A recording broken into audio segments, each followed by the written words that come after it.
Welcome students. আমি class 11-এর political সায়েন্সের প্রথম চ্যাপ্টারের একটি ভিডিও একটা বিষয়ে আমি গতকালকে তোমাদের দিয়েছি। বিষয়টি হলো রাষ্ট্রবিজ্ঞান আলোচনার ক্ষেত্রে বিবর্তনমূলক আলোচনা, অর্থাৎ রাষ্ট্রবিজ্ঞান সুদূর প্রাচীনকাল থেকে মধ্যযুগ হয়ে আজ অবধি যে বিষয়বস্তুকে অবলম্বন করে আজকে একটা আলাদা শাস্ত্রে পরিণত হয়েছে, তার আলোচনা আমি আগের ভিডিওতে করেছি। আজকের ভিডিওতে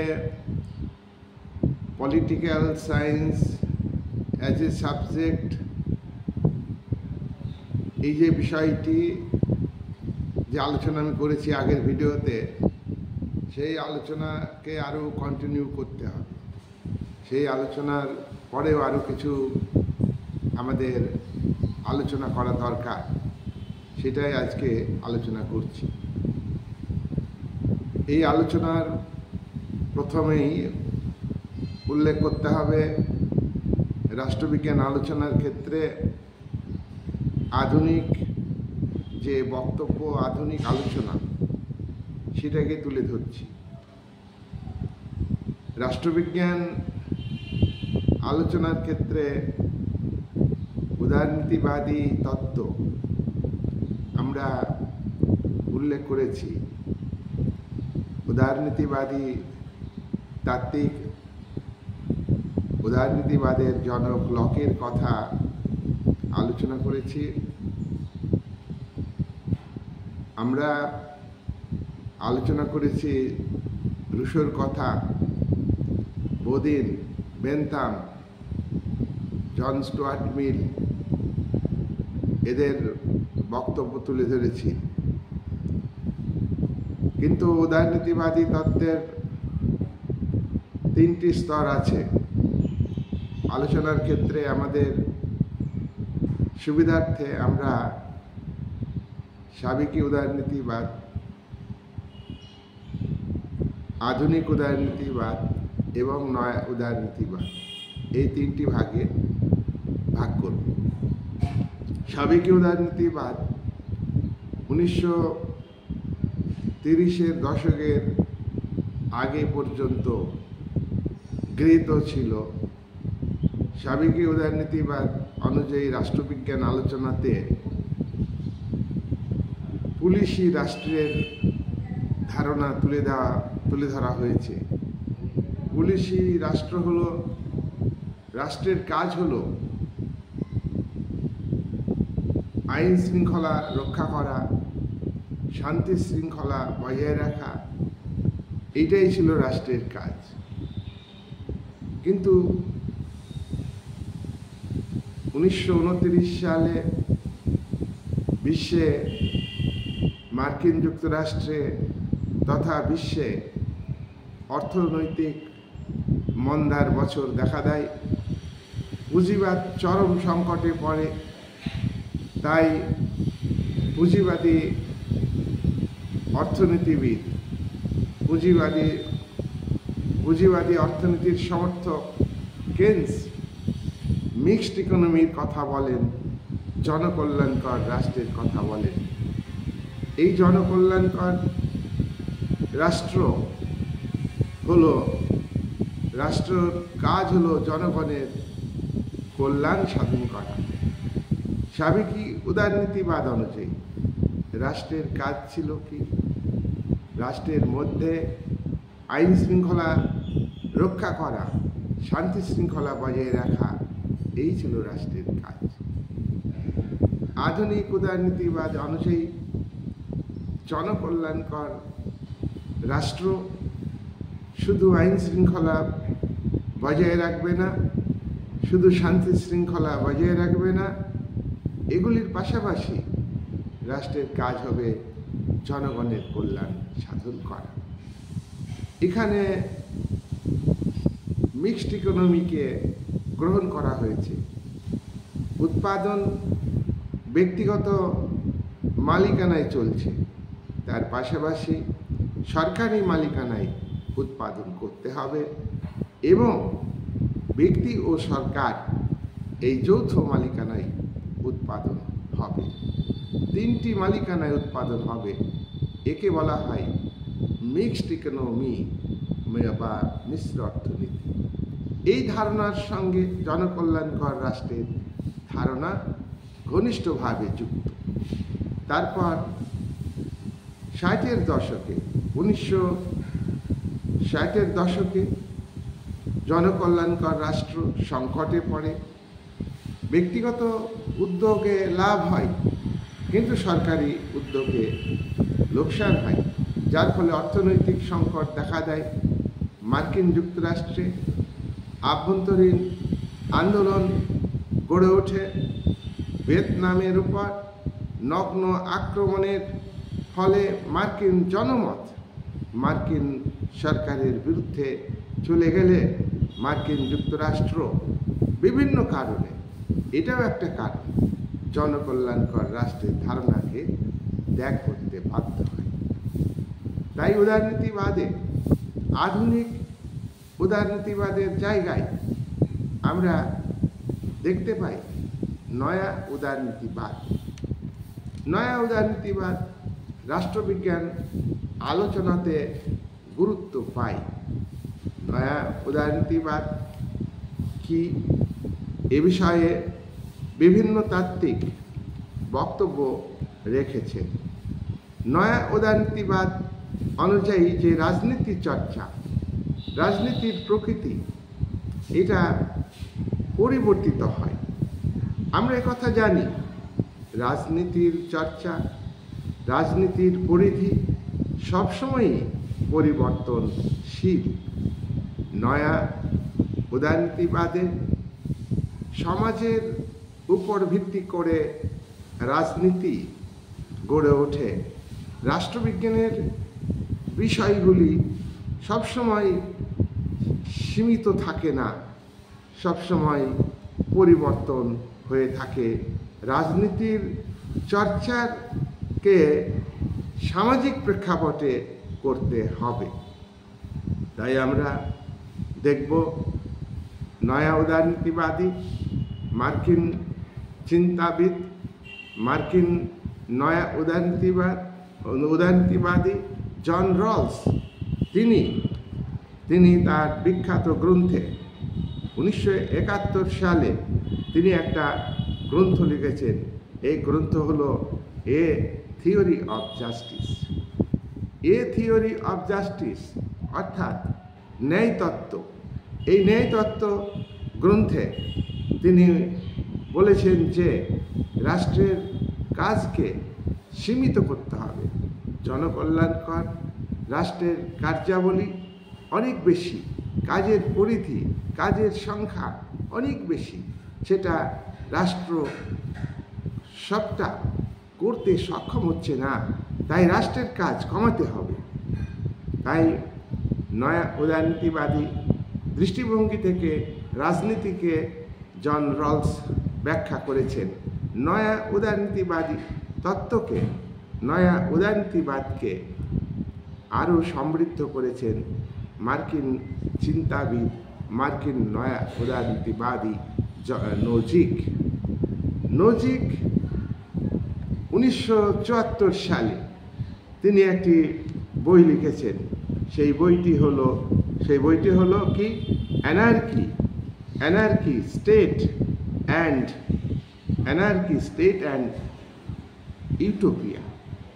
অ্যানার্কি স্টেট অ্যান্ড ইউটোপিয়া, এই গ্রন্থে তিনি উদারনীতিবাদী তত্ত্বকে অর্থাৎ নয়া উদারনীতিবাদী তত্ত্বকে আরও সমৃদ্ধ করেছে।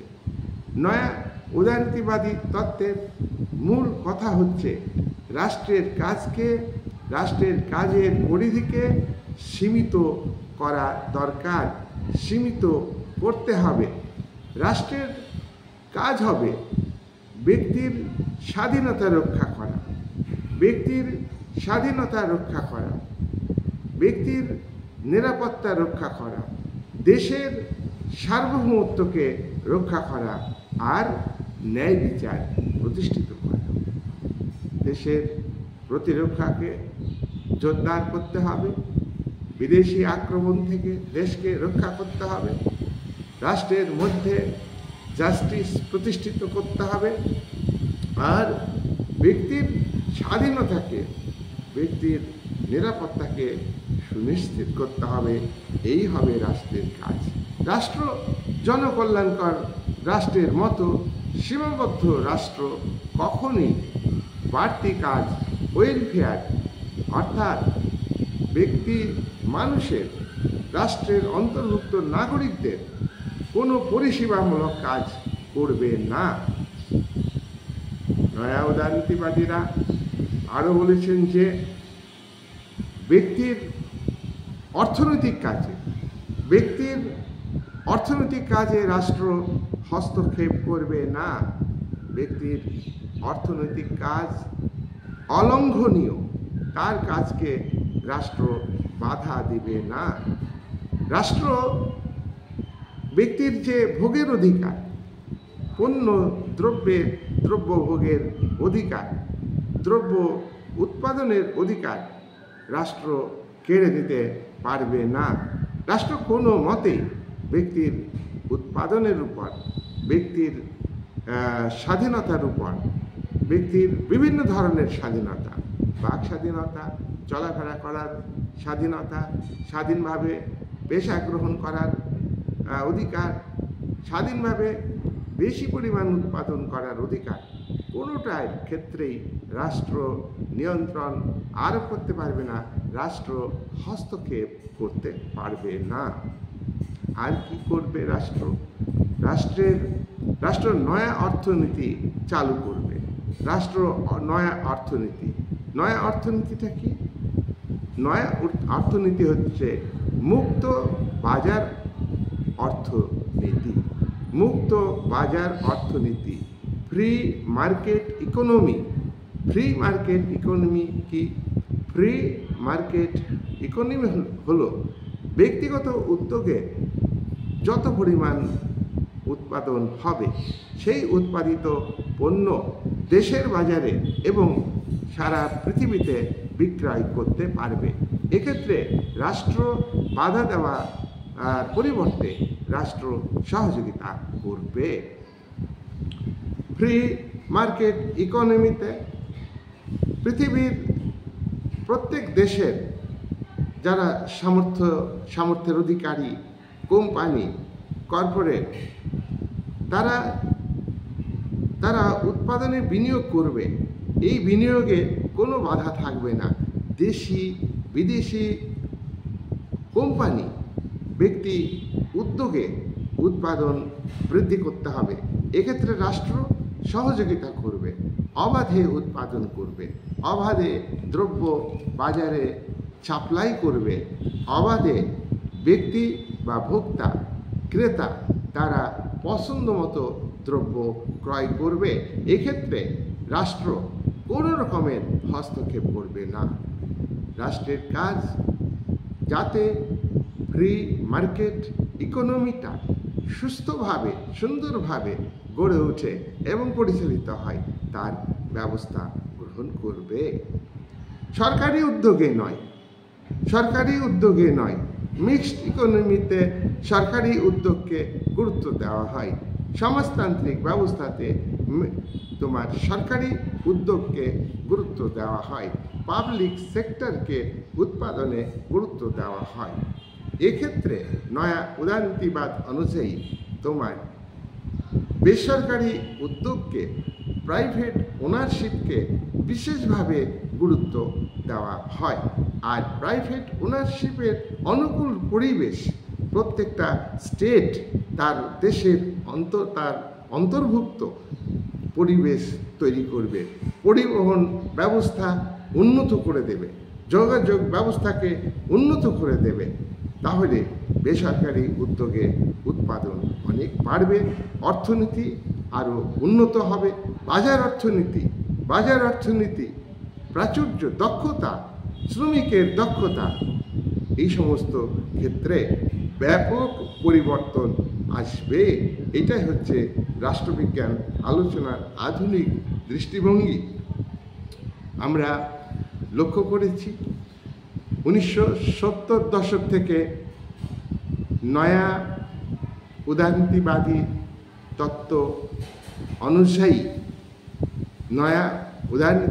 তত্ত্ব অনুযায়ী তোমার ফ্রি মার্কেট ইকোনমিকে গুরুত্ব দেওয়া হয়েছে, যদিও প্রত্যেকটা দেশ সঙ্গে সঙ্গে গ্রহণ করতে পারেনি। তবে বহু দেশ মিনিমাল স্টেটের ধারণাকে গ্রহণ করে উৎপাদনের ক্ষেত্রে ব্যাপক পরিবর্তন আনতে সক্ষম হয়েছে। এরপর নয়া উদারনীতিবাদী তত্ত্বের সঙ্গে যুক্ত আধুনিক রাষ্ট্রবিজ্ঞান আলোচনার ক্ষেত্রে বিশেষভাবে তাৎপর্যপূর্ণ এবং বিশেষভাবে গুরুত্বপূর্ণ আরেকটা বিষয়, সেটা হচ্ছে গ্লোবালাইজেশন, বিশ্বায়ন। এটা 1990-91 সাল থেকে বিশ্বে চালু হয়েছে। পৃথিবীকে সংকুচিত করার একটা প্রক্রিয়া। ভূখণ্ডের দিক থেকে পৃথিবীকে সংকুচিত করা যাবে না। ভূখণ্ড কেন্দ্রিক রাষ্ট্র থাকবেই, কিন্তু ভূখণ্ড কেন্দ্রিক রাষ্ট্রের সঙ্গে যুক্ত অর্থনীতি, রাষ্ট্রের হাতে যে ব্যাপক সংখ্যক কাজ, এগুলো থাকবে না। বিশ্বায়ন প্রক্রিয়া নয়া উদারনীতিবাদী তত্ত্বের সঙ্গে ঘনিষ্ঠভাবে যুক্ত।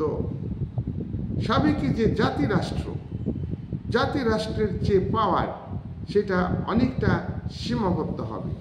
সভরেন পাওয়ার সংকুচিত হবে। ভূখণ্ড কেন্দ্রিক যে সভরেন্টি থিওরি, সেটা কিন্তু সংকটের সম্মুখীন। এটা হচ্ছে তোমার বিশ্বায়ন প্রক্রিয়ার ফল। বিশ্বায়ন প্রক্রিয়ার হলো এমন একটা প্রক্রিয়া, যে প্রক্রিয়াতে মূলধন কোনো একটা দেশে বিনিয়োগ, শুধু কোনো একটা দেশে বিনিয়োগ হবে না, মূলধন বিশ্বব্যাপী সঞ্চালিত হবে। মূলধন বিশ্বব্যাপী বিভিন্ন দেশে বিনিয়োগ হবে। দ্রব্য চলাচল কোনো একটা দেশে সীমাবদ্ধ থাকবে না, বিশ্বব্যাপী দ্রব্য সঞ্চালিত হবে, বিশ্বব্যাপী দ্রব্য সরবরাহ হবে। শিক্ষা সংস্কৃতি কোনো একটা দেশে সীমাবদ্ধ থাকবে না, বা মুসলিম দেশের মধ্যে সীমাবদ্ধ থাকবে না। শিক্ষা সংস্কৃতি বিশ্বব্যাপী সম্প্রসারিত হবে। রাজনৈতিক যে বিষয়, রাজনৈতিক ব্যবস্থা, পলিটিক্যাল কালচার, রাজনৈতিক যে সামাজিকীকরণের পদ্ধতি, সামাজিকীকরণের মাধ্যমে যে রাজনৈতিক সংস্কৃতি গড়ে ওঠে, রাজনৈতিক সংস্কৃতি এবং রাজনৈতিক সামাজিকীকরণ সমস্ত দেশে সম্প্রসারিত হবে। রাষ্ট্রের যে চূড়ান্ত ক্ষমতা, অপ্রতিহত ক্ষমতা, নিরঙ্কুশ ক্ষমতা পরোক্ষভাবে বেসরকারি কর্পোরেটের দ্বারা নিয়ন্ত্রিত হবে। স্টেট হবে কর্পোরেট স্টেট। এই প্রক্রিয়া হলো বিশ্বায়ন প্রক্রিয়া। অর্থ, সামাজিক বিষয়, রাজনৈতিক বিষয়, শিক্ষা, সাংস্কৃতিক বিষয় বিশ্বব্যাপী সম্প্রসারণের প্রক্রিয়া। আমরা যখন ওয়েলফেয়ার রাষ্ট্র ছিল, আধুনিক উদারনীতিবাদ ছিল, তখন দেখেছি প্রতিটা উন্নত রাষ্ট্র এবং অতীতের উন্নত রাষ্ট্র, তারা অন্য দেশে শিল্প কারখানা গড়ত না। তারা নিজের দেশে শিল্পজাত দ্রব্য উৎপাদন করে তাদের উপনিবেশ বা অন্য দেশের সঙ্গে চুক্তি করে দ্রব্য সরবরাহ করত। সেই জায়গায় বিশ্বায়ন প্রক্রিয়া তার উল্টো পদ্ধতি, যেখানে উন্নত দেশগুলো নিজের দেশে পরিবেশ রক্ষার জন্য এবং কাঁচামাল সংগ্রহ করে আনতে যে ব্যয় সেটা কমানোর জন্য বিভিন্ন দেশে তারা শিল্প কারখানা গড়ে তুলছে। তাহলে সেই দেশেই পরিবেশ দূষণ হচ্ছে। রাজনীতির যে বিশ্বায়ন যে প্রক্রিয়া, রাজনৈতিক যে বিষয়, রাজনীতি কোনো একটা দেশে সীমাবদ্ধ নয়। গণতন্ত্র বা উদারতন্ত্র বা সমাজতান্ত্রিক ভাবনা, পলিটিক্যাল কালচার প্রতিটা দেশের কোনো একটা দেশে সীমাবদ্ধ থাকছে না, বিশ্বব্যাপী সম্প্রসারিত হচ্ছে। এটা একটা প্রসেস। এই প্রসেস বা প্রক্রিয়া সবসময় চলছে। এই বিশ্বায়ন প্রক্রিয়া 1990 সাল থেকে শুরু হয়েছে। তবে অনেক দেশ বিশ্বায়ন প্রক্রিয়াকে অনেক আগে থেকেই গ্রহণ করেছে। মার্কিন যুক্তরাষ্ট্র বিশ্বায়ন প্রক্রিয়াকে আগে গ্রহণ করেছে। চীন বিশ্বায়ন প্রক্রিয়াকে 80-র দশকে তারা গ্রহণ করেছে। ভারতবর্ষ 1991 সাল থেকে যে নয়া অর্থনীতি বিশ্বায়ন প্রক্রিয়াকে গ্রহণ করেছে, সীমাবদ্ধ রাষ্ট্রের তত্ত্বকে গ্রহণ করেছে। বিশ্বায়ন প্রক্রিয়া বেসরকারীকরণকে গুরুত্ব দেয়। নয়া উদারনীতিবাদ যেমন বেসরকারীকরণকে গুরুত্ব দেয়, বিশ্বায়ন প্রক্রিয়া বেসরকারীকরণকে গুরুত্ব দেয়। উৎপাদনের ক্ষেত্রে রাষ্ট্রের উদ্যোগকে অবলুপ্ত করতে চাই। বিশ্বায়ন প্রক্রিয়া প্রত্যেকটা দেশের যে নিজস্ব সংস্কৃতি, বিশেষ করে অনুন্নত দেশের, উন্নয়নশীল দেশের যে সংস্কৃতি, সেই সংস্কৃতিকে নষ্ট করে দিতে চাই। রাজনৈতিক আলোচনার ক্ষেত্রে, আধুনিক রাজনৈতিক আলোচনার ক্ষেত্রে স্পষ্টভাবে আমরা দেখতে পাই, কি দেখতে পাই, যে রাজনীতিকে কোনো একটা বিশেষ দেশের মধ্যে, মুষ্টিমেয় দেশের মধ্যে সীমাবদ্ধ রাখলে হবে না, তাকে সম্প্রসারিত করতে হবে। আমরা লক্ষ্য করেছি 1990-91 সালের আগে পৃথিবী বিভাজন ছিল পূর্ব এবং পশ্চিমে। এই দুই বিভাজন ছিল। পশ্চিমের দেশগুলোকে উন্নত দেশ ধরা হতো, আর পূর্বের দেশগুলিকে অনুন্নত এবং উন্নয়নশীল দেশ হিসাবে চিহ্নিত করা হয়। কিন্তু 91 সাল থেকে এই পূর্ব পশ্চিমের বিভাজন উঠে যায়। উত্তর এবং দক্ষিণ এই দুটো ভাগে পৃথিবী ভাগ হয়ে যায়। উত্তরের দেশগুলিকে উন্নত দেশ বলা হয়, আর দক্ষিণের দেশগুলোকে বলা হয় তোমার অনুন্নত বা বিকাশশীল দেশ। আজকে উত্তর দক্ষিণের বিভাজন। পৃথিবীর যে রাজনীতি আজকে, এটা পরনির্ভরশীল রাজনীতি, পরনির্ভরশীল অর্থনীতি, পরনির্ভরশীলতার যুগ। ডিপেন্ডেন্সি থিওরি আজকে কার্যকরী হয়েছে। উন্নত দেশগুলো তারা তাদের দ্রব্য উৎপাদনের ক্ষেত্র, তাদের দ্রব্য উৎপাদনের জন্য কারখানা তৈরি করবার জন্য প্রয়োজন উন্নয়নশীল অর্থাৎ দক্ষিণের দেশগুলো। আর দক্ষিণের দেশগুলোতে কাঁচামাল সংগ্রহ করে সেখানেই তারা উৎপাদন করছে এবং সেখানে অতিরিক্ত লাভ করছে, শোষণ করছে দক্ষিণের দেশগুলোকে উন্নত উত্তরের দেশগুলো। তাহলে আমরা দেখতে পাচ্ছি উত্তরের দেশগুলির যে উন্নয়ন, সেই উন্নয়ন নির্ভর করছে দক্ষিণের দেশগুলির উপর। আবার দক্ষিণের দেশগুলো তা উন্নত দেশগুলি, উত্তরের দেশগুলির উপর নির্ভরশীল। দক্ষিণের উন্নয়নশীল এবং অনুন্নত দেশগুলি বাধ্য হচ্ছে উন্নত দেশের সঙ্গে বন্ধুত্ব করতে, চুক্তি করতে, নয়া উপনিবেশিক প্রক্রিয়ার মধ্য দিয়ে, চুক্তির মধ্য দিয়ে, সহযোগিতার মধ্য দিয়ে, অনুদানের মধ্য দিয়ে আজকে দক্ষিণের দেশগুলো আরো শোষিত, বঞ্চিত হচ্ছে।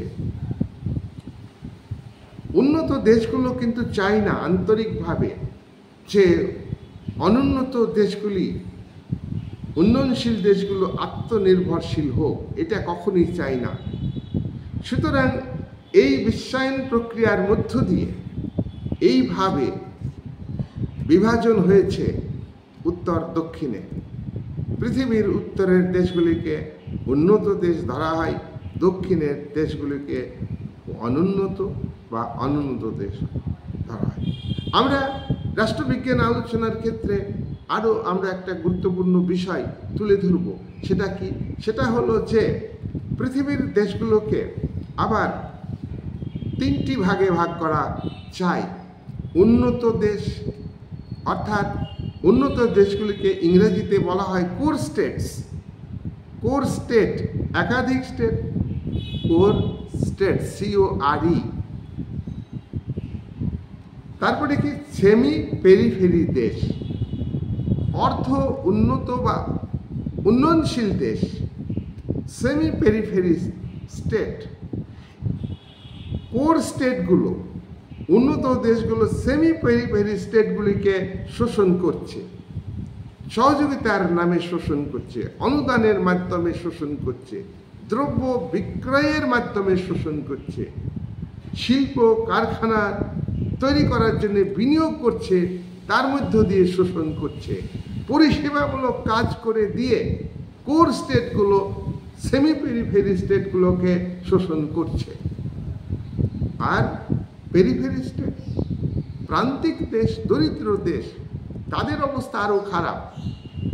তাদেরকে শোষণ করছে periphery state, semi periphery state শোষণ করছে, সেমি পেরিফেরি স্টেটগুলিকে পেরিফেরি স্টেটগুলিকে, দরিদ্র দেশগুলিকে সেমি পেরিফেরি স্টেটগুলো শোষণ করছে, পেরিফেরি দেশগুলিকে কোর স্টেটগুলিও শোষণ করছে। তাদের উপরে শোষণ ও বঞ্চনা বেশি। এইভাবে আধুনিক রাজনৈতিক আলোচনার ক্ষেত্রে এই ক্লাসিফিকেশন, অর্থাৎ 3 kinds of ক্লাসিফিকেশন, উন্নয়নের দিক থেকে এই দেশগুলিকে বিভাজন করা যায়। তবে এই ধারণাটা কিন্তু পলিটিক্সে এটা ডাইনামিক। আজকে যে দেশ অনুন্নত, আগামী দিনে সেই দেশ উন্নত পর্যায়ে পৌঁছাতে পারে। আজকের যে দেশ উন্নত, সে আগামী দিনে সেমি পেরিফেরিতে পরিণত হতে পারে, পেরিফেরি স্টেটে পরিণত হতে পারে। দারিদ্র্যের দুষ্ট চক্রে অর্থ উন্নত, দারিদ্র্যের দুষ্ট চক্র অর্থাৎ ভিসিয়াস সার্কেল তোমার প্রান্তিক দেশগুলো রয়েছে, তারা কোনো মতেই তাদের অর্থনৈতিক মেরুদণ্ডকে শক্ত করে গড়ে তুলতে পারছে না। এর মূলে হলো কোর স্টেটগুলো দায়ী এর জন্য। তাহলে আমরা আধুনিক রাজনৈতিক আলোচনার ক্ষেত্রে রাষ্ট্রবিজ্ঞান as a subject, separate subject, disciplinary subject, সমাজবিজ্ঞানের একটা শাখা, গুরুত্বপূর্ণ শাখা। রাষ্ট্রবিজ্ঞান গতিশীল। রাষ্ট্রবিজ্ঞানের আলোচনা আমরা আগের ভিডিওতে দেখেছি। সেই প্রাচীনকাল থেকে তাদের যে বক্তব্য, দার্শনিকদের যে বক্তব্য, মধ্যযুগের যে বক্তব্য, আধুনিক যুগের যে বক্তব্য, ভাববাদী দার্শনিকদের যে বক্তব্য, সব আমরা তুলে ধরেছি। আমরা এইমাত্র যে বিষয়টা বিশ্বায়ন, এটা ভালো করে বুঝবে, এটা বুঝতে হবে। আজকে বিশ্বায়ন প্রক্রিয়া পৃথিবীর প্রায় দেশগুলিকে গ্রাস করে ফেলেছে, কিন্তু এই বিশ্বায়নের বিরুদ্ধে প্রতিরোধ আন্দোলন গড়ে উঠেছে। তার কারণ বিশ্বায়নের ফলে আজকে নারী সমাজকে পণ্যের মতো ব্যবহার করা হচ্ছে। বিশ্বায়নের ফলে দরিদ্র দেশগুলোকে আরও দারিদ্রতার অন্ধকারে ফেলে দেওয়া হচ্ছে। গণতন্ত্রের নামে তাদেরকে একটা বিপদে, একটা পলিটিক্যাল ক্রাইসিসের মধ্যে ফেলে দেওয়া হচ্ছে। তাহলে আমরা দেখছি বিশ্বায়ন প্রক্রিয়া, এটা যেসব দেশ ধনী আরও ধনী হচ্ছে, গরিব দেশ গরিব হচ্ছে। আবার একটা দেশের মধ্যে গরিব দেশই হোক আর ধনী দেশই হোক, দেশের মধ্যে মুষ্টিমেয় ব্যক্তির হাতে সম্পদ কেন্দ্রীভূত হচ্ছে। সম্পদের মালিকানা ইকুয়াল ডিস্ট্রিবিউশনের ব্যবস্থা নেই। সম্পদ মুষ্টিমেয় ব্যক্তি ভোগ করছে, তাদের পুঁজির পাহাড় জমছে, মূলধনের পাহাড় জমছে। কিন্তু ক্ষুদ্র ব্যবসায়ী, ছোট ছোট উৎপাদক, তারা বাজার থেকে তারা মুছে যাচ্ছে। উচ্ছেদ হয়ে যাচ্ছে, কম্পিটিশনের জায়গায় তারা টিকে থাকতে পারছে না, প্রতিযোগিতার জায়গায় তারা টিকে থাকতে পারছে না। এরপরে আমরা আধুনিক রাষ্ট্রবিজ্ঞান আলোচনার ক্ষেত্রে যে আধুনিক আলোচনা, তার মধ্যে বিশ্বায়নের পরে আরেকটা বিষয় খুবই গুরুত্বপূর্ণ। তোমরা এই আলোচনাটা হচ্ছে উত্তর আধুনিকতা। তোমরা আগের ভিডিওতে আচরণবাদ পড়েছ, আগের ভিডিওতে দেখেছো যে তোমার উত্তর আচরণবাদে পড়ে, এটা কিন্তু উত্তর আধুনিকতা। মডার্নাইজেশন মানে কি? Knowledge is truth. মডার্নাইজেশনের মধ্য দিয়ে পশ্চিমী দেশগুলো আধিপত্য বিস্তার করছে এশিয়া, আফ্রিকা, লাতিন আমেরিকার দরিদ্র দেশগুলির উপর। মডার্নাইজেশনকে চাপিয়ে দেওয়া হচ্ছে, কিন্তু এশিয়ার বহু দেশ, আফ্রিকার বহু দেশ, লাতিন আমেরিকার বহু দেশ এর বিরোধিতা করছে। এবং কিছু চিন্তাবিদ তারা কিন্তু তোমার উত্তর আধুনিকতা অর্থাৎ বিশ্বায়ন প্রক্রিয়াকে তারা সমর্থন করছে না। উত্তর আধুনিকতা আর বিরুদ্ধে প্রতিবাদ উঠেছে, আধুনিকতার বিরুদ্ধে প্রতিবাদ উঠেছে। আধুনিকতা, মডার্নাইজেশন হচ্ছে রাজনীতির ক্ষেত্রে আধুনিকীকরণ ঘটেছে। রাজনৈতিক ক্ষেত্রে যে আধুনিকীকরণ ঘটছে, তার মধ্য দিয়ে পরোক্ষে অনুন্নত উন্নয়নশীল দেশগুলিতে রাজনৈতিক ক্রাইসিস তৈরি হচ্ছে, পলিটিক্যাল স্টেবিলিটির অভাব দেখা দিচ্ছে। এতে সরকার পরিবর্তন হচ্ছে, সাধারণ মানুষের উপর কষ্ট পাচ্ছে, সাধারণ মানুষ অনেক অর্থ সংকটের মধ্যে পড়ছে। তাই আধুনিক পশ্চিমী যে দার্শনিক ঐতিহ্য, পশ্চিমের দার্শনিকরা যে বক্তব্য রেখেছে, সেই জিনিসটাকে উত্তর আধুনিকতাবাদীরা বিরোধিতা করেছেন। উত্তর আধুনিকতাবাদীদের মধ্যে আমরা বিশেষভাবে দুজনের নাম উল্লেখ করব, মিশেল ফুকো, আরেকজন হলো জ্যাকুইস দেরিদা। তাহলে ফুকো এবং দেরিদা সংক্ষেপে এই দুজন চিন্তাবিদ উত্তর আধুনিকতাবাদী হিসাবে চিহ্নিত। আমরা দেখব, অর্থাৎ উত্তর আধুনিকতাবাদীদের বক্তব্য যে নেটওয়ার্ক অফ পাওয়ারের একটা নেটওয়ার্ক হচ্ছে এবং উত্তর আধুনিকতাবাদীরা বলছেন পাওয়ার ইজ এভরিওয়্যার। আজকে পৃথিবীতে সব জায়গাতে পাওয়ার ডমিনেট হচ্ছে। সবল দেশ, শক্তিশালী দেশ দুর্বল দেশের উপর কর্তৃত্ব করছে, তার পাওয়ারটাকে ডমিনেট করছে, তার উপরে চাপিয়ে দেওয়া হচ্ছে। এবং উত্তর আধুনিকতাবাদীরা আরেকটা বক্তব্য রেখেছেন, পাওয়ার ইজ এভরিথিং।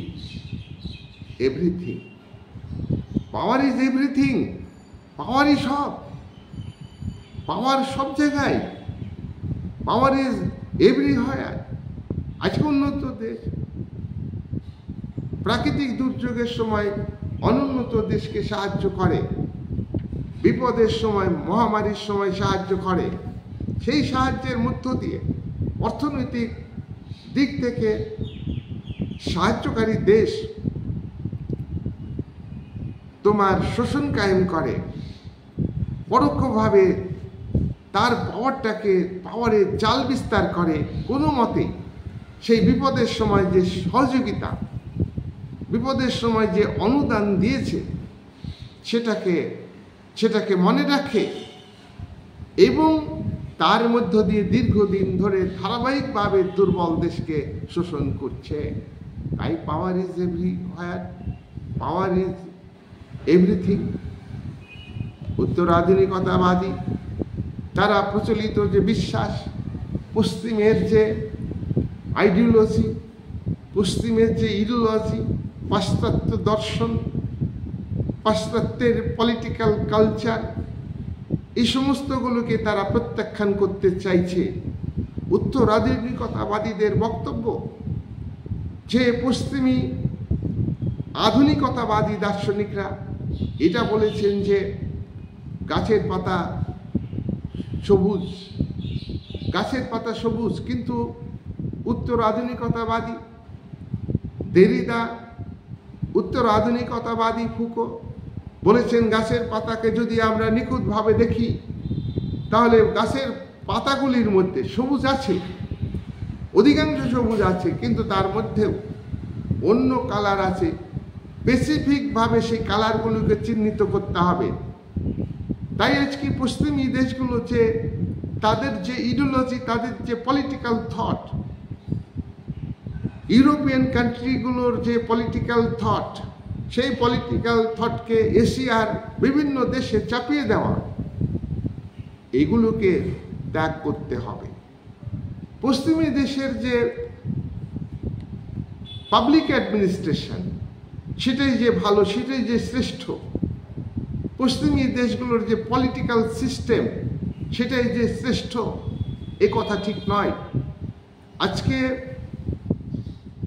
তৃতীয় বিশ্ব, যেটা দ্বিতীয় মহাযুদ্ধের পরবর্তীকালে তৃতীয় বিশ্বের দেশের আবির্ভাব হয়, সদ্য স্বাধীনতা প্রাপ্ত দেশগুলি তারা অর্থনৈতিক দিক থেকে শোষিত, বঞ্চিত, অর্থনৈতিক ক্রাইসিসে ভুগছে। তাদের পলিটিক্যাল কালচার সঠিকভাবে গড়ে উঠেছে, নেশন বিল্ডিংয়ের প্রবলেম, নেশন বিল্ডিং তৈরি হয়নি। তাদের মধ্যে সাম্প্রদায়িকতা, এই সব দেশের মধ্যে জাতি সাম্প্রদায়িকতা, ধর্মীয় কুসংস্কার, সামাজিক কুসংস্কার, এই সমস্ত ক্ষেত্রে এই সমস্ত দেশে আছে। তো সেই সব দেশে পশ্চিমী দেশের যে পলিটিক্যাল কালচার তারা চাপিয়ে দিচ্ছে, এটা অন্যায়। তাই দেরিদা এবং ফুকো তারা, অর্থাৎ উত্তর আধুনিকতাবাদীরা, রাজনৈতিক আলোচনার ক্ষেত্রে, পলিটিক্যাল সায়েন্সের রাজনৈতিক আলোচনার ক্ষেত্রে তারা নিউ সোশ্যাল মুভমেন্টের কথা বলেছে। নিউ সোশ্যাল মুভমেন্ট, নতুন সামাজিক আন্দোলন গড়ে তুলতে হবে, নারীবাদী আন্দোলন গড়ে তুলতে হবে। নারীবাদী যে দৃষ্টিভঙ্গি উদারনীতিবাদীরা গ্রহণ করেছেন, সেটা নয়। বিশ্বায়ন প্রক্রিয়ার মধ্যে দিয়ে যে নারীবাদী, নারী স্বাধীনতার কথা বলা হয়েছে, সেটা নয়। তাই উত্তর আধুনিকতাবাদী দর্শনের রাজনৈতিক চিন্তার ক্ষেত্রে যে বিষয়টা তুলে ধরেছেন, তারা প্রচলিত যে মতাদর্শ, প্রচলিত যে আদর্শ, তার বিরুদ্ধে সামাজিক আন্দোলন গড়ে তোলার দাবি তুলেছেন, নারী আন্দোলন গড়ে তোলার দাবি তুলেছেন। উত্তর আধুনিকতাবাদীরা পরিবেশ আন্দোলনকে গুরুত্ব দিয়েছেন। আজকে পৃথিবীতে পরিবেশ দূষণের জন্য দায়ী কারা? উন্নত দেশগুলি বেশি দায়ী। পরিবেশ তারা কৃত্রিমভাবে দূষিত করছে, তারা প্রচুর পরিমাণে পরমাণু বোমা আবিষ্কার করছে, পরমাণু বোমা পরীক্ষা করছে, পরিবেশ দূষিত হচ্ছে। তাহলে এই উত্তর আধুনিকতাবাদের সঙ্গে পরবর্তীকালে নারীবাদকে নতুনভাবে নারীবাদী আন্দোলন গড়ে তোলার কথা বলা হয়েছে। নারীবাদী আন্দোলন কি? নারীরা পুরুষের অধীন, নারী হলো বিষয়, পুরুষের ভোগ্য পণ্য, নারী হলো গৃহের মধ্যে আবদ্ধ কর্মী, সন্তান উৎপাদনের যন্ত্র।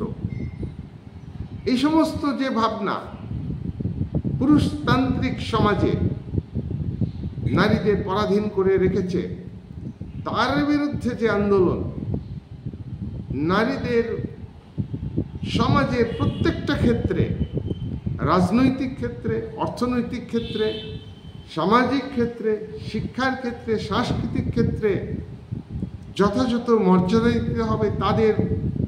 তাদের যে একটা বিরাট ভূমিকা আছে স্বীকার করে নিতে হবে এবং তাদেরকে অনুকূল পরিবেশ তৈরি করে দিতে হবে, যাতে তাদের আর্থিক বিকাশ ঘটে, যাতে তাদের সামাজিক ক্ষেত্রে তাদের মর্যাদা বাড়ে, যাতে তারা আত্মনির্ভরশীল হতে পারে। রাষ্ট্রবিজ্ঞান চর্চাতে নারীবাদ একটা গুরুত্বপূর্ণ বিষয়। বিশ্বায়ন প্রক্রিয়া রাষ্ট্রবিজ্ঞান চর্চাতে উল্লেখ করা হয়েছে। বিশ্বায়ন প্রক্রিয়াকে অস্বীকার করা যায় না, কিন্তু বিশ্বায়ন প্রক্রিয়া প্রত্যেকটা দুর্বল দেশের, প্রত্যেকটা অনুন্নত দেশের যে নিজস্ব সংস্কৃতি, নারীকে পণ্যের মতো ব্যবহার করা হচ্ছে, বেশি অর্থ দিয়ে তাদেরকে বিভিন্ন কাজে ব্যবহার করছে, তাদের মাধ্যমে প্রচুর অর্থ মূলধন মালিকরা উপার্জন করছে, মুনাফা করছে। নারী স্বাধীনতার নামে তাদের প্রকৃত পরাধীন করে রাখা হচ্ছে, তাদেরকে অ্যাডের কাজে ব্যবহার করা হচ্ছে। তাহলে যতদিন যাচ্ছে রাষ্ট্রবিজ্ঞান আলোচনার ক্ষেত্রে নারী স্বাধীনতা থাকলেও রাজনৈতিক ক্ষেত্রে তাদের যে ভূমিকা আছে, বিরাট ভূমিকা আছে, সেই পর্যায়ে নারীদের আসতে দেওয়া হয় না কৃত্রিমভাবে পুরুষতান্ত্রিক সমাজ ব্যবস্থাতে। তাই আজকে পুরুষ এবং নারী এই যে লিঙ্গভেদে বিভাজন, এই বিভাজনকে তুলে দিতে হবে। প্রচলিত যে রাষ্ট্রতত্ত্বে নারী পুরুষের বিভাজন, আজকে বহু দেশে, ইন্ডিয়াতে যে গণতন্ত্রের কথা বলা হচ্ছে, এখানে নারী স্বাধীনতার কথা বলা হচ্ছে, কিন্তু পার্লামেন্টে নারীদের যে আসনের ব্যাপারে, যে সংরক্ষণের ব্যাপারে বিল উত্থাপন হয়েছে, তা আজ পর্যন্ত পাস হয়নি। তাহলে এই হচ্ছে রাজনীতির আলোচনার ক্ষেত্রে তোমার আধুনিক যে আলোচনা, সেগুলি আমরা তুলে ধরলাম। পরিবেশ আন্দোলনকে বর্তমানে রাজনৈতিক আলোচনার একটা গুরুত্বপূর্ণ বিষয় হিসাবে তুলে ধরা হয়েছে। জাতীয় স্তরে এবং আন্তর্জাতিক স্তরে ইউএনও পরিবেশ আন্দোলনকে গুরুত্ব দিয়েছে। তাই রাজনীতির আলোচনার ক্ষেত্রে পরিবেশ আন্দোলন, পরিবেশ সংক্রান্ত বিষয়, পরিবেশ দূষণ, পরিবেশকে রক্ষা করা, কিভাবে রক্ষা করা যায়, তার আলোচনা রাজনীতির আলোচনায় অত্যন্ত জরুরি এবং প্রাসঙ্গিক। সর্বশেষে আজকের আলোচনা আমি শেষ করব। এই বিবর্তনমূলক আলোচনা রাষ্ট্রবিজ্ঞানের এবং অথবা রাষ্ট্রবিজ্ঞান একটা আলাদা শাস্ত্র, তা দুটো ভিডিও তোমরা শুনবে পরপর। তা এই ভিডিওর শেষে আমি বলতে চাইছি যে রাষ্ট্রবিজ্ঞানের বিবর্তন, রাষ্ট্রবিজ্ঞানের আলোচনা, এটা কিন্তু থেমে নাই, এটা ডাইনামিক। পরিবেশের আলোচনা 70 দশকের আগে রাষ্ট্রবিজ্ঞানের আলোচনার মধ্যে ছিল না। 1972 সালে ইউএনওর মিটিং হয় পরিবেশ নিয়ে। 1987 সালে পরিবেশ রক্ষার ক্ষেত্রে প্রস্তাব গৃহীত হয়। আজকে বিভিন্ন সামিট আন্তর্জাতিক স্তরে হয়েছে পরিবেশ রক্ষার ক্ষেত্রে। তাহলে আলোচনা শেষ নাই। পরিবেশ দূষণ রক্ষা করা সম্ভব হচ্ছে না, তার কারণ সামরিক প্রতিযোগিতায় বড় বড় দেশ আজকে সামরিক প্রতিযোগিতায় তারা লিপ্ত। তাদের অস্ত্র তৈরি করার ক্ষেত্রে তারা কম্পিটিশনে পড়েছে, প্রতিযোগিতায় লিপ্ত হয়েছে, কে কত বেশি অস্ত্র তৈরি করতে পারে। তাহলে রাষ্ট্রবিজ্ঞানের আলোচনা আগামী দিনে আরও বেশি পরিবর্তনশীল হবে। রাজনৈতিক যে ব্যবস্থা, পলিটিক্যাল সিস্টেমে রাজনৈতিক ব্যবস্থাকে বেশি বেশি করে অংশগ্রহণের সুযোগ দিতে হবে। রাজনীতির আলোচনার ক্ষেত্রে নাগরিকরা রাজনৈতিক ব্যবস্থাতে, ভোটিং ব্যবস্থাতে, শাসনে তারা বেশি করে অংশগ্রহণ করবে। নাগরিকদের ভূমিকা আছে, রাষ্ট্রের ক্ষেত্রে ভূমিকা আছে, সমাজের ক্ষেত্রে ভূমিকা আছে। এটা আজকের রাজনীতিতে আলোচনার বিষয়। সন্ত্রাসবাদ, এটাকে গুরুত্ব দিতে হবে, সন্ত্রাসবাদকে নির্মূল করবার চেষ্টা করতে হবে। সবথেকে বড় কথা, আজকে উন্নত অনুন্নত উন্নয়নশীল সব দেশে করাপশন, দুর্নীতিকে বন্ধ করবার চেষ্টা করতে হবে। এখানে দুর্নীতিকে রাজনীতির সঙ্গে যুক্ত করলে হবে না। সন্ত্রাসবাদ কৃত্রিমভাবে অনেক রাষ্ট্র সৃষ্টি করছে, কৃত্রিমভাবে সন্ত্রাসবাদ সৃষ্টি করা চলবে না, এটাকে বন্ধ করতে হবে। উন্নত এবং উন্নয়নশীল দেশগুলির মধ্যে যে সংঘাত, সেই সংঘাতকে দূর করবার চেষ্টা করতে হবে। আজকে বিশ্ব ভ্রাতৃত্ববোধ, আন্তর্জাতিকতাবাদ, এই যে বিষয়গুলিকে শুধু তত্ত্ব কথায় রাখলে হবে না, বাস্তবে রূপায়িত করবার চেষ্টা করতে হবে। রাষ্ট্রবিজ্ঞান এগুলো গবেষণা করছে, প্রতিনিয়ত গবেষণা করছে, নিত্য নতুন চিন্তাধারা রাষ্ট্রবিজ্ঞানে উদ্ভব হচ্ছে। সন্ত্রাসবাদের যে আলোচনা 2001 সালে 11ই সেপ্টেম্বর মার্কিন যুক্তরাষ্ট্রের যে ওয়ার্ল্ড ট্রেড সেন্টারের উপরে হামলা হলো, হোয়াইট হাউসের উপর হামলা করবার চেষ্টা হলো,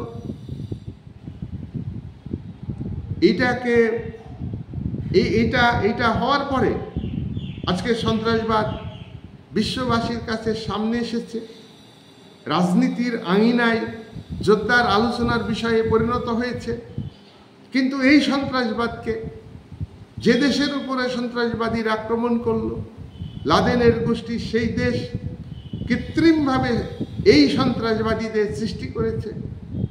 balance of power, Soviet Russia যখন ছিল 1991 সালের আগে, সোভিয়েত ইউনিয়নের সমাজতান্ত্রিক ব্যবস্থাকে মার্কিন যুক্তরাষ্ট্র পুঁজিবাদী দেশ এবং তার শিবিরের নেতৃত্বে ধ্বংস করবার জন্য সন্ত্রাসবাদকে সৃষ্টি করেছে।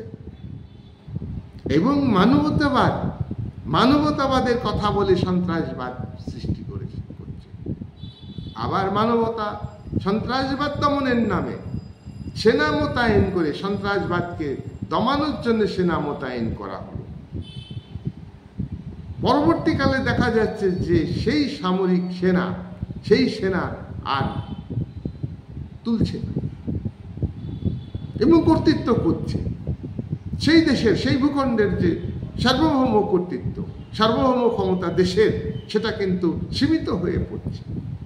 তাই আজকে প্রত্যেকটা রাষ্ট্র, বিশেষ করে যে উন্নত দেশ, শক্তিশালী দেশ, আজকে যে বিগ পাওয়ার, সিকিউরিটি কাউন্সিলের 5টি স্থায়ী সদস্য, তাদের আগে এগিয়ে আসতে হবে বিশ্ব শান্তি ও নিরাপত্তা রক্ষার জন্য। তাহলে আজকে রাষ্ট্রবিজ্ঞানের আলোচনা আরও মানবিক হবে। পলিটিক্যাল সিস্টেমের সঙ্গে মানবিক হিউম্যান রিলেশন, হিউম্যানিটি যুক্ত পলিটিক্যাল কালচার, সুস্থ পলিটিক্যাল কালচার গড়ে তুলতে হবে। পলিটিক্যাল সোশ্যালাইজেশন, সামাজিকীকরণ, এই ওয়ার্ডগুলোর মানে আছে যে পদ্ধতির মাধ্যমে বিভিন্ন উপাদানের সাহায্যে রাজনৈতিক ব্যবস্থার প্রতি বিশ্বাস, মানুষের বিশ্বাস, অনুভূতি, আবেগ, মূল্যবোধ, দৃষ্টিভঙ্গি গড়ে তোলা হয়, তাকে বলা হয় রাজনৈতিক সামাজিকীকরণ। আর রাজনৈতিক সংস্কৃতি কি? রাজনৈতিক ব্যবস্থার প্রতি ওই দেশের জনগণের বিশ্বাস তৈরি হওয়া, অনুভূতি তৈরি হওয়া, দৃষ্টিভঙ্গি গড়ে ওঠা, মূল্যবোধ সৃষ্টি হওয়া, এগুলির সমষ্টি হচ্ছে পলিটিক্যাল কালচার, রাজনৈতিক সংস্কৃতি। পলিটিক্যাল কালচার যত উন্নত হবে, একটা জাতি তত স্ট্রং হবে। তবে শাসক শ্রেণীকে এই বিষয়ে দায়িত্ব নিতে হবে, শাসক শ্রেণীকে প্রগতিপন্থী হতে হবে, শাসক শ্রেণীকে সৎ হতে হবে, প্লেটোর উল্লেখিত আদর্শ রাষ্ট্রের যে শাসক শ্রেণী, তাদের পরিবার থাকবে না, সম্পত্তির উপর ব্যক্তিগত তাদের সম্পত্তির অধিকার থাকবে না, তারা নিঃস্বার্থ হবে, তারা শিক্ষিত হবে, সচেতন হবে, ত্যাগী হবে। এইরকম শাসকের অবস্থান আমরা বিশ্বে দেখি না সাধারণত। তাই রাজনীতির আলোচনা, আধুনিক আলোচনাতে আরও নতুন নতুন বিষয় আসবে। করাপশন একদম নির্মূল হবে না, কিন্তু করাপশনকে কমাতে হবে। আজকে মানুষকে মর্যাদা দিতে হবে। সবারই ঊর্ধ্বে হচ্ছে মানুষ। প্রত্যেকটা সিস্টেম বলো, শাসক শ্রেণী বলো, শাসিত মানুষ বলো, প্রত্যেকেই মানুষ। কিন্তু তাই হিউম্যান রিলেশনটাকে গুরুত্ব দিতে হবে। পলিটিক্যাল সায়েন্সে একটা সাবজেক্ট, এটা অত্যন্ত ডাইনামিক। আরেকটা কথা আমি বলি যে অনেক কথা আমি বিস্তারিত ব্যাখ্যা দিতে পারছি না, সেগুলো আমি আস্তে আস্তে আমি বলে দেবো। যেমন পলিটিক্যাল পার্টি কাকে বলে, চাপ সৃষ্টিকারী গোষ্ঠী কাকে বলে। আজকে ভিডিও বড় হয়ে যাচ্ছে, তা পরে আমি এটা বলে দেবো।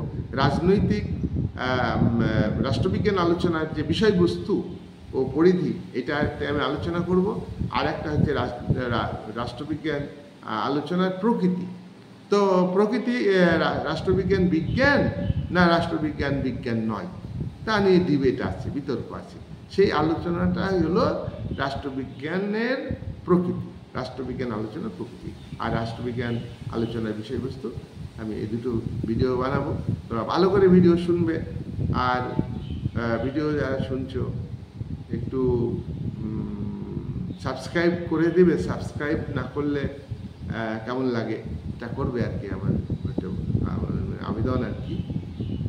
আর ভিডিও শুনবে, আমি কন্টিনিউয়াসলি ভিডিও বানাবো।